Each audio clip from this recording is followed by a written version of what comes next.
How do adult children of helicopter parents deal with them later in life? My dad was never a helicopter parent. He was actually the complete opposite. My mum was a super helicopter parent. When I was a sophomore in high school, I got grounded from everything. I couldn't go anywhere or do anything. I had to go to school and come home.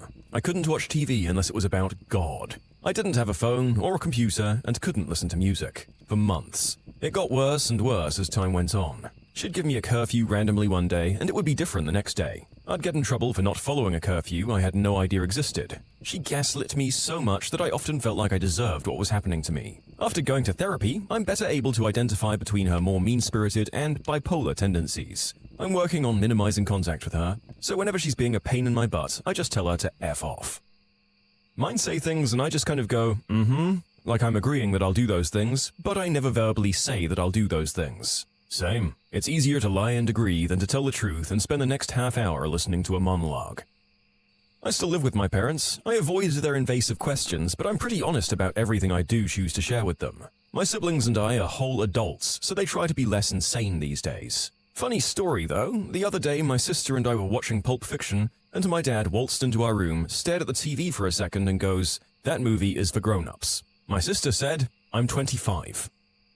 They still helicopter me, actually more than ever now that I'm 24, and I'm not sure what suddenly turned the dial up. However, I'm finally planning on moving out for good this year with my boyfriend. Every time I bring it up, they don't believe me, or they think I'm kidding and say it isn't happening. Oh well, I did tell them. I guess they'll get a reality check when the time comes, and it won't be on me. I just say no when I'm told to do something or follow a rule. I don't give a reason, even when I'm asked why. It's so satisfying. I don't. That's how I deal with my parents later in life. I don't do it. I'm not no contact with them, but I'm absolutely firm on my boundaries and standing up for myself, and I don't let their tantrums sway me. On the other hand, the pressure does eat at me, but I'll never let them know that. This video is an odd and mostly positive sequel from one of our previous videos, What's the worst case of helicopter parents that you've ever seen? Feel free to check it out if you'd like to know more about what these adults are rebelling against. My parents weren't, but a friend moved to a different state and got engaged, and his mum still managed to be a helicopter parent, visiting at least 3 times a month and contacting either her or her significant other constantly. It ruined the engagement because the significant other finally had enough. Because even though my friend was annoyed with her mum as well, she couldn't cut her mum off completely. I don't know all the details, but it must have been super annoying if someone was like, "I love you, but F having in-laws like this." She's now single and has moved back home. It's unfortunate. Honestly, me and my husband are trying to figure this out. My mother-in-law is a total helicopter parent. If one of us, me or my husband or his brother, doesn't respond to her messages within an hour or two, she'll bombard the other two about where we are or if something happened to us. She freaked out on me when I didn't respond to her after 3 hours. We were doing a cross-country drive, and she accused me of trying to shut her out and said we're never going to be a real family because of the walls that I've built up around myself. I don't know what to do. My husband won't stand up to her as much as I want him to, but I can't do this for the rest of my life. We have to establish some boundaries. But it's not my mom, so I can't be the one to initiate it. Well, yeah, he's obviously so used to it that he doesn't actually understand how damaging this is. I know of a few marriages that dissolved because of one helicopter parent. It's only going to get worse if you ever have children. They'll become helicopter grandparents, and that's even more stifling. They'll tell you exactly how to raise your own children and get angry when you don't take their overflowing advice. If he won't put his foot down and he gets mad at you for putting your foot down, then it's not going to last, and if it does, it won't be happy.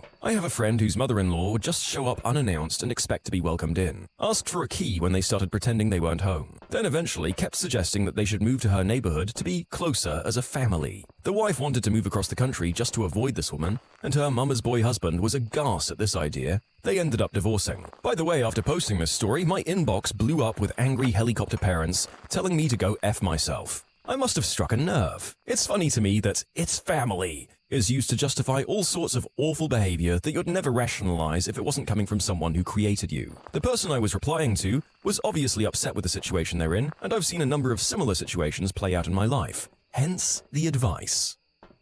I'm low contact. A lot of us go low or no contact. My older brother and I moved out as soon as we turned 18. He moved to the opposite side of the country and I moved 3 states away. He still keeps low contact and is still on the East Coast. I came back home when I became homeless at 25 and noticed that while we were gone, my mother, the helicopter, had done a lot of soul-searching and realized that her controlling nature pushed her kids away. She's been in Codependence Anonymous for almost 8 years now, and I'm happy to say for the first time in my life, I enjoy spending time with my mum. It took a bit, but I was able to transition out of low contact. I had no idea they had recovery groups for codependent people. I'm glad to see your mother was able to progress and have improvements for herself. CODA is fantastic for domestic victims, as well as obsessive helicopter parents or anyone with codependency problems.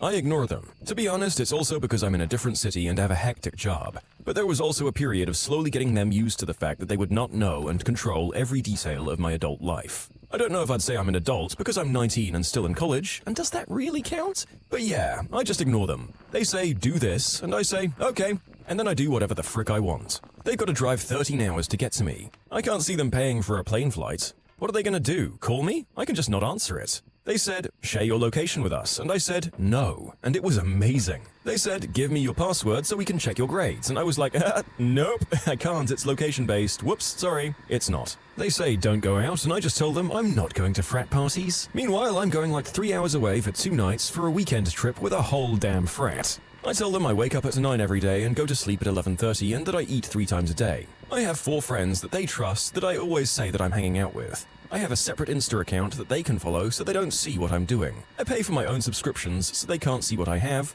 I have my own credit card so they can't police what I buy. And I don't tell them when it's time to register for classes so they can't tell me what to sign up for. I made that mistake last semester. I don't tell them what finals I have when so they can't police my studying every hour. I've got 4 cream sodas in my fridge right now. My mum would flip if she found out that I drank soda. So basically, ignore them and hide things, I guess. Probably not the best habits, but you know what? I'm enjoying being able to step outside for a moment without being asked, where are you going? Or being able to talk about someone I sit next to without being asked about their family or grades. Went for a walk on campus at 6 yesterday, on my own, and no one yelled at me for it. And look, they're not cut off. I still communicate with them, but I just hide a lot, so they think my college existence is the exact same as my high school existence. And I also don't answer every single call or text from them immediately. But I call home and say hi on weekends and keep them somewhat updated on what I'm doing. And no, I'm not fully financially independent yet. I'm working on it. I'm paying for half of college. I'm high-key too scared to try and discuss boundaries while they can still hold half of my tuition over my head. Although the last author's gripes about their parents are very much valid, I know that in my previously referenced video on them, I believe a number of said parental figures insisted on breaking into their children's universities and even job interviews, so you should consider yourself lucky in that respect at least.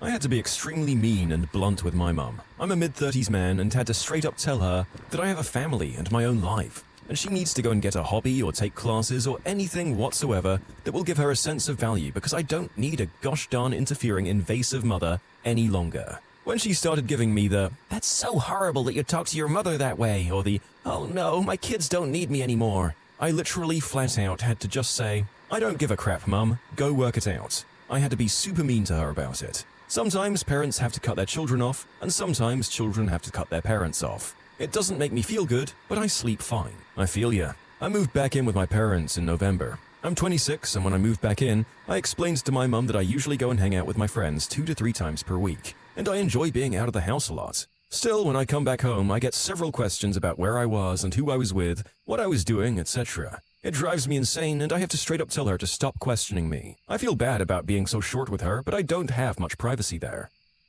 My parents weren't that bad, but they were quite overprotective. After I turned 21, I still wasn't allowed out after dark and all that jazz. Had to let them know where I was going and who I was seeing in case I was murdered. What I did was move to another continent. I talk to them every couple of weeks over WhatsApp voice chat. They try and tell me what to do sometimes, and I'm just like, okay, and I don't do it. I'm white British and moved to the US when I was 24. Last I checked with them, my parents had agreed that my mum is no longer allowed out in the front garden without my dad, quote, because of all the blacks moving in. Just in case you wanted any confirmation on their sanity. The way that I got my mum to chill out on me was to tell her that I wanted to go to college out of state. That was the moment she realized she wasn't going to be protective of me forever, and it took her a long time to accept it. As of now, she's been a little easier on me, although she still sometimes treats me like a child. If I'm out of state, then I just limit contact with her and don't call home often. I think a lack of contact is the best everyone with helicopter parents can do initially, because it's just so refreshing to be by yourself with nobody breathing on your neck after so long. You can submit your own stories to be featured here on the channel. The story submission link is in the description below. And if you want to listen to some vibey music in the background, check out Easy Mode, also linked below, and subscribe.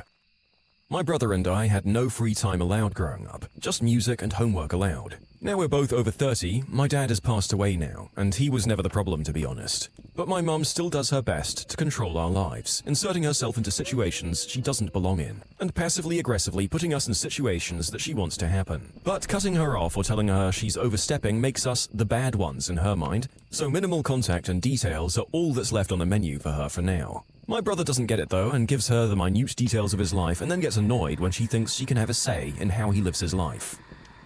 Limiting contact with my mother has worked for me as well. When I was in middle school, my friends asked if I wanted to join them, and I always had to stay home because of her migraine, etc. Because my parents are divorced, I moved in with my father and then later moved out of town.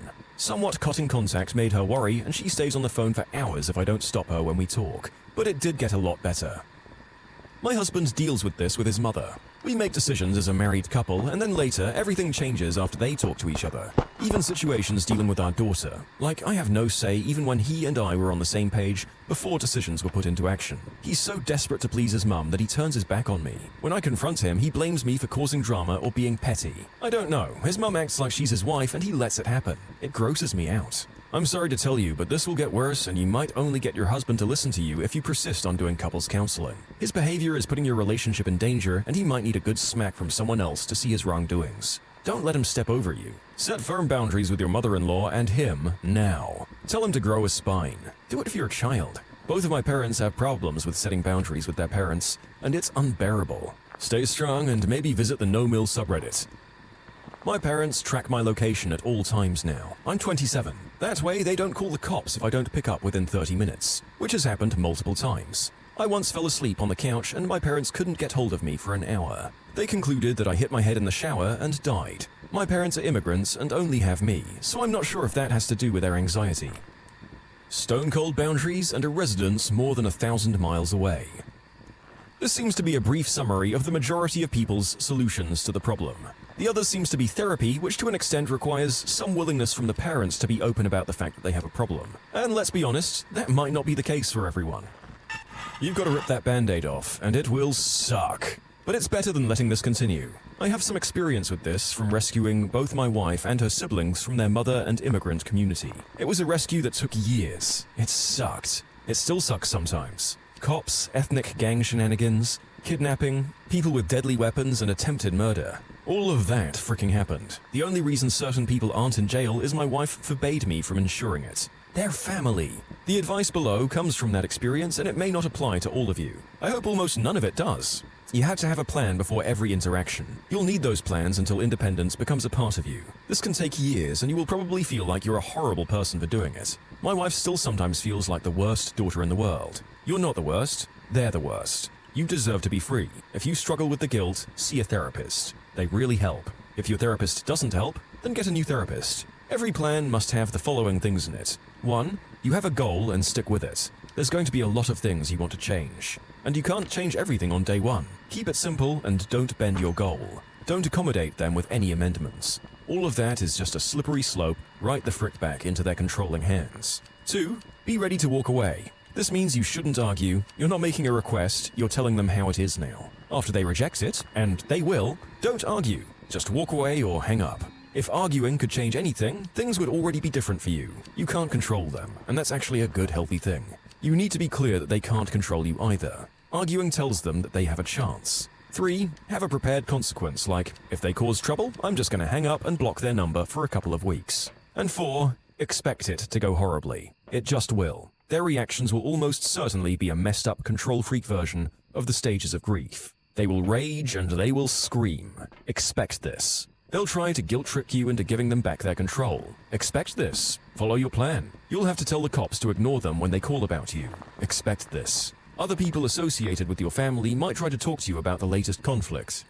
Expect their betrayal. Don't hate them. They're trapped in the same cultural bullcrap. Just don't assume they're on your side. If you can, do not meet them in person. They have to earn it by respecting your boundaries. The first meetings will almost certainly be manipulative, sneaky, or a guilt trip plot. Expect this and remember rule number 2, walk away. Meetings may always be this way. You may want early meetings in a public place like a restaurant. If they come from a culture that does honor killing, you must consider the possibility that any attempt to meet or any sudden contact from another relative or immigrant friend of the family is actually a murder or kidnap or acid plan. And this isn't racist bullcrap, I've lived through this stuff. If you fall for it and actually go, protect yourself. Don't go alone, take a friend or two. My wife made the mistake of doing visits without me and horrible stuff happened every time. Don't repeat her mistakes. Make sure that people know where you are and that the people you're visiting know that other people know. If you're a female, this is even more important. Certain immigrant cultures see female children as family property. Your misbehavior is an embarrassment to the whole family and shames them in the community. Shame can turn to murder rage real freaking quick. Or it can simmer for months, and a carefully crafted lie will lead you to a horrific end. Be paranoid, stay safe, and finally, no matter how many years have gone by, you can't visit the country they're from with them, ever. Over there, they can beat you all they want and have family and friends and culture crap to call upon to control you. This is real stuff that happens. Tricking uppity family into a visit home for a little correction is a very real thing to them. You can visit the old country, just not with them. And any visits with family over there need to be considered very carefully. The best thing to do is treat a visit like an actual vacation. Go to all of the popular vacation destinations and meet family for food somewhere once or twice, and then be on your way. Well, that was a very extreme guide on how to deal with a very specific sort of helicopter parent, along with a few other complicated cultural factors. It seems like a very stressful and time-consuming process to break someone out of this situation. I hope you and your wife and her family have found a semblance of balance and happiness. Unfortunately, the helicopter behavior continued after I got married and had children. Eventually, the only way to gain control was to go no contact. Fundamentally, it boiled down to a complete lack of respect for boundaries. My happiness, marriage, and ability to be a good parent were all suffering because my mother was still trying to control my life. We tried setting up boundaries, but that only escalated things. I would have gladly gone to family counseling if she had agreed, but it was far easier for her to complain to her friends that her children don't speak to her. And yes, my brother cut her off too. I strongly recommend the following books: Stop Walking on Eggshells by Paul Mason and Boundaries by Henry Cloud. I also very strongly recommend counseling. 1. I moved to a different country. 2. I don't go back to visit. 3. When they come visit, they stay in a hotel. And 4. My husband, who was not raised in an overbearing environment, is always present when they visit. He serves as a reality check and is effective in shutting down misbehavior. And 5. I'm going to have to explain one day that they won't be allowed unsupervised visits with any children that I have. I ended up having to remove my parents from my life, and at first it was really hard. But seriously, they've controlled every aspect of it. When I was a kid, my internet time was limited and supervised. I was allowed like an hour a day on electronics. I wasn't allowed to play any violent video games. I really only played Mario Kart. I wasn't allowed to play Pokemon because it had evolution in it. I wasn't allowed to read Harry Potter because it was magic, and magic is bad. They decided which college I went to when I was 18. They decided which degree I got. When I was struggling to find work, they pushed me to go into a field I didn't want to go to, which I'm now stuck in. When I was sick as well, it was really rare that I went to the doctor. At one point, I was dying from a bad case of pneumonia, and they refused to hospitalize me, even though I was almost dead. Quite literally. My lungs were full of fluid and my oxygen level was running at 82%. Even on oxygen, that number didn't go up. Once I moved out of my house, I started to talk to them less until last year I finally just decided to cut them off. Talking to them gave me anxiety and they always tried to steer my life in a different direction. So I figured it was better to cut them out completely. At first it was hard, but it's gotten easier over time. My mother made my bank accounts, insurances, and even my mobile phone contract when I was underage, and she just kept them. I also think she stole money from me, but that's a different story. She said I wasn't able to manage this kind of stuff by myself. With the help of my significant other, I took everything back from her when I was 26. When I visited her, she tried to pressure me into stuff again, so I threatened her that I would pack up my stuff and leave immediately, and that she would never see me or talk to me ever again in her life. Those two things were kind of wake-up calls for her. Now she's so afraid that I could really go no contact that she keeps her stupid mouth shut. When you subscribe, make sure to hit the bell to turn on notifications. Put the playlist on in the background to finish listening to all the stories, or if you want some vibey music to put on in the background, check out Easy Mode. If you like Am I the Genius, give Am I the Jerk a shot. Everything linked in the description.